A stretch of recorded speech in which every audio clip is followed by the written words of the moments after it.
वह कभी भी गुरु के सामने नहीं गया और न तो कभी वह विद्यालय में गया। कोई जरूरी नहीं है कि आप अपने बच्चे को शिक्षित कर रहे हैं तो वह नौकरी ही पाएगा, ऐसा कोई जरूरी नहीं है कि आपका बच्चा नौकरी ही पाएगा, ऐसा नहीं है शिक्षा के लिए।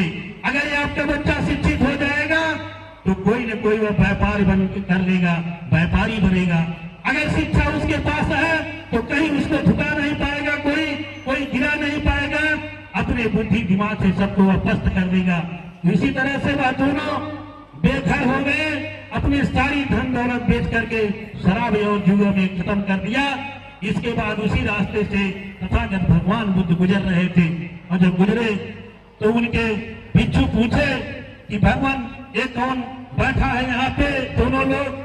तो उन्होंने कहा कि आनंद तुम समझ नहीं पा रहे हो, यह करोड़पति के घर का है, 80 करोड़ इसके घर था, 80 करोड़ इसके घर था, लेकिन ये विद्यालय को कुछ नहीं समझा और शिक्षा को कुछ नहीं समझा, अपने धन के अभिमान में था, इसलिए यह सब खत्म कर दिया, आज रोड पे बैठा है।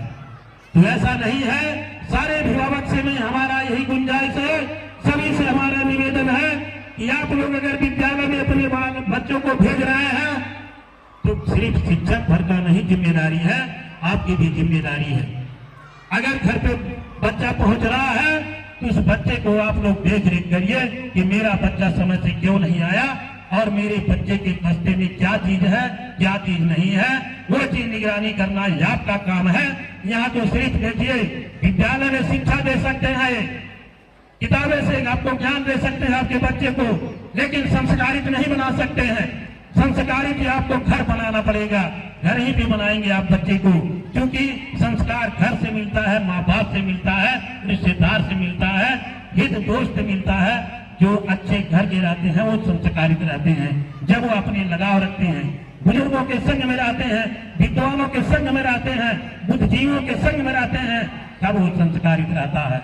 लेकिन आपका बच्चा कहाँ जा रहा है? शराबी के साथ में जा रहा है, जुआरी के संग में जा रहा है, कहाँ जा रहा है? एक चीज आपको देखना पड़ेगा, क्योंकि विद्यालय में सिर्फ शिक्षा दे सकते हैं अध्यापक लोग और बाकी कुछ नहीं दे सकते हैं, क्योंकि जय घंटा रहेंगे यहाँ यही घंटा वह देख सकते हैं और बाकी आपको देखना है। तो अब हम अपनी बातों को बहुत ज्यादा न बढ़ा करके 2-4 लोग स्वतंत्रता संग्राम सेनानियों के बारे में थोड़े थोड़े से बताऊंगा आप लोगों को, क्योंकि बहुत जरूरी है यह बताना।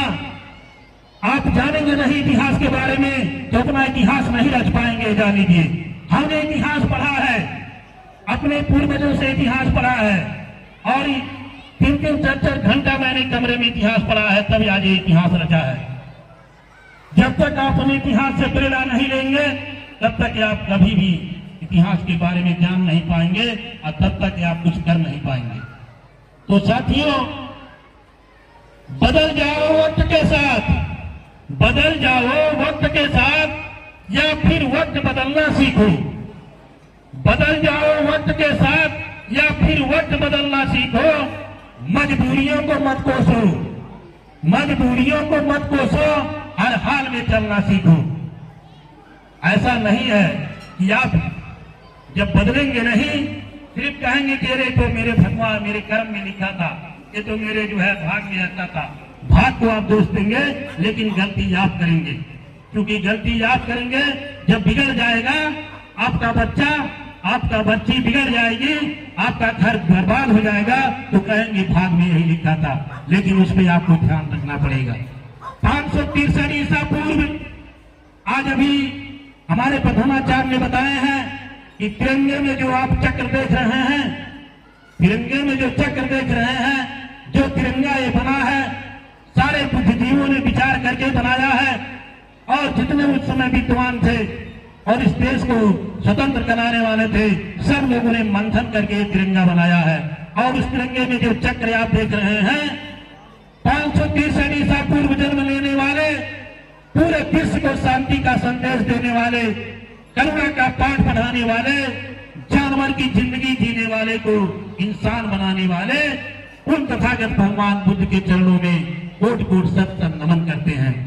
और पूरे जम्मू द्वीप, ये मेरा देश पहले जम्मू द्वीप था, जम्मू द्वीप से नाम था ये मेरा देश, जब अशोक सम्राट थे जिनका आज इस तिरंगे में चक्र लगा हुआ है, ये चक्र अशोक सम्राट का चक्र है, जिन्होंने आज पूरे विश्व में अगर नाम है भारत का तो अशोक सम्राट के नाम से है।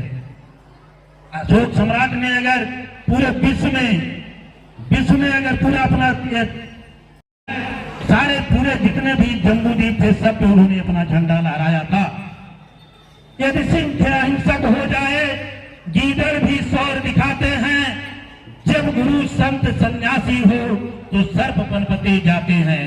इस शांति अहिंसा के चक्कर में अपना विनाश प्रारंभ हुआ जब से अशोक ने शस्त्र तजे भारत विजन आरंभ हुआ।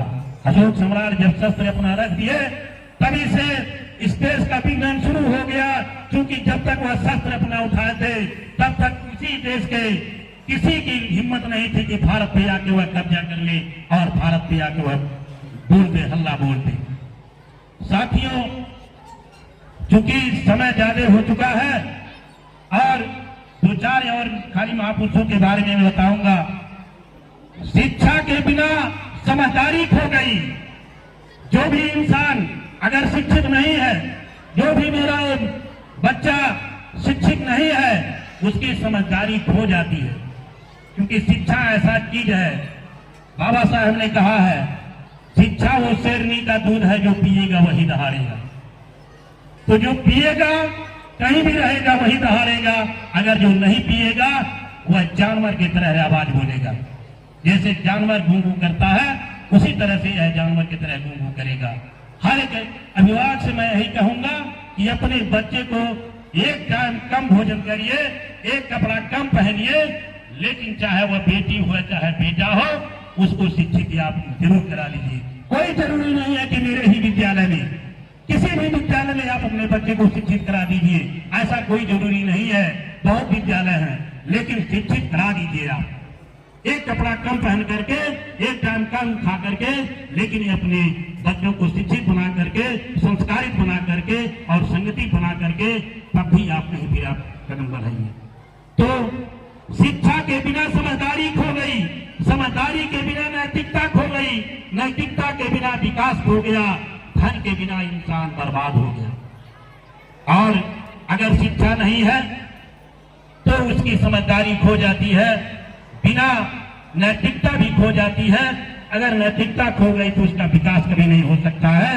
और विकास कब होता है? जब आदमी के पास धन रहता है। तो धन कहां से होगा? जब वह शिक्षित होगा तभी होगा। ज्ञान के 11 अप्रैल 1827 में जन्मे, शिक्षा का अलग जगाने वाले, नारी को शिक्षित करने वाले, दबे कुचले शोषित पीड़ित समाज को ऊपर उठाने वाले, पिछड़ों को शिक्षा का ज्योत जगाने वाले महाज्ञानी महाप्रतापी ज्योतिबा फूले जी के चरणों में मैं कोटि कोटि सतन नमन करता हूं। साथियों, ज्योतिबा फूले आज बाबा साहब के पहले अगर कोई विद्यालय खोला था मेरे देश में, देश की आजादी से पहले अगर इस विद्यालय में खुला था तो ज्योतिबा फूले जबकि माली समाज के थे, आज माली अपने इतिहास को नहीं समझ पा रहा है, अपने पूर्वजों को नहीं समझ पा रहा है, क्योंकि अपने इतिहास को पढ़ ही नहीं रहा। जब तक अपने इतिहास को पढ़ेगा नहीं तब तक प्रेरणा नहीं ले पाएगा वो, तब तक कुछ नहीं कर पाएगा। माली समाज का वह ज्योतिबा फूले, जबकि एक उनकी ब्राह्मण की एक मित्र थे उनके, और उस मित्रता में उन्होंने कहा कि इस ब्राह्मण के लड़के की शादी थी और उसी में शादी में ज्योतिबा फूले जा रहे थे। सारे ब्राह्मणों ने जब देखा तो कहा कि यह सूत्र कैसे इस बारात में आ रहा है, इस सूत्र अगर जाएगा तो हम लोग बारात नहीं जाएंगे, इसको तिरस्कार करिए। ज्योतिबा फूले के वहीं से तिरस्कार कर दिए और उन्होंने जाके संकल्प लिया, कहा कि अगर मैं पिछड़ी जात का हूं, मेरे साथ यह दुर्व्यवहार हो रहा है, तो बताइए और सबको साथ क्या दुर्व्यवहार होता होगा। उन्होंने वही अपनी पत्नी सावित्री बाई को, जबकि अनपढ़ थी वह, सावित्री बाई को उन्होंने शिक्षित किया, अपने पत्नी को शिक्षित करके, और शिक्षित करने के बाद पहला विद्यालय उन्होंने खोला। तो कहां खोला? उस समय साथ अगर कोई दिया तो फातिमा शेख ने साथ दिया, और फातिमा शेख सावित्री बाई ने मिलकर के उस्मान शेख के मकान में और पहला विद्यालय खोला और विद्यालय खोल करके सबको शिक्षित करना शुरू कर दिए दोनों ने। जबकि मुस्लिम समाज में भी नारी को पढ़ने का अधिकार नहीं था, मस्जिद में जाने का अधिकार नहीं है। क्यों नहीं है? क्योंकि वह उनको शिक्षा का कोई अधिकार नहीं था।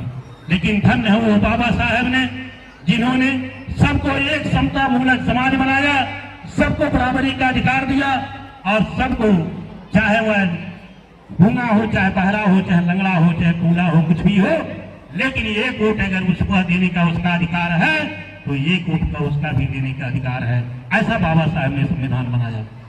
तो अब चूंकि अब ज्यादा न कह करके मैं अपनी बात को, क्योंकि मास्टर लोग कह रहे हैं बहुत समय बीत गया, अभी बच्चों का प्रोग्राम है, तो फिर समय मिलेगा तो फिर और तो के बारे में मैं बताऊंगा। साथियों, तो यही चीज है सब। मैं फिर से निवेदन करता हूं, जो भी हमारे दूर दराज से आए हुए अभिभावक हैं, सब अपने दिमाग में, अपने जेहन में ये भर ले कि अगर मैं अपने बच्चे को भेज रहा हूं विद्यालय में, तो विद्यालय से आने के बाद वह बच्चा विद्यालय में क्या पढ़ा, और फिर कहीं अगर रुका है 2 घंटे 3 घंटे अगर लेके आ रहा है तो मेरा बच्चा कहाँ था। यह निगरानी करना आपका काम है, क्योंकि विद्यालय जब छूट से वह चला गया तो फिर बच्चा कहाँ जा रहा है, यह चीज आपको ध्यान करना पड़ेगा, यह चीज आपको मंथन करना पड़ेगा, क्योंकि संस्कारित आप ही को बनाना है। साथियों, समय ज्यादा बीत चुका है।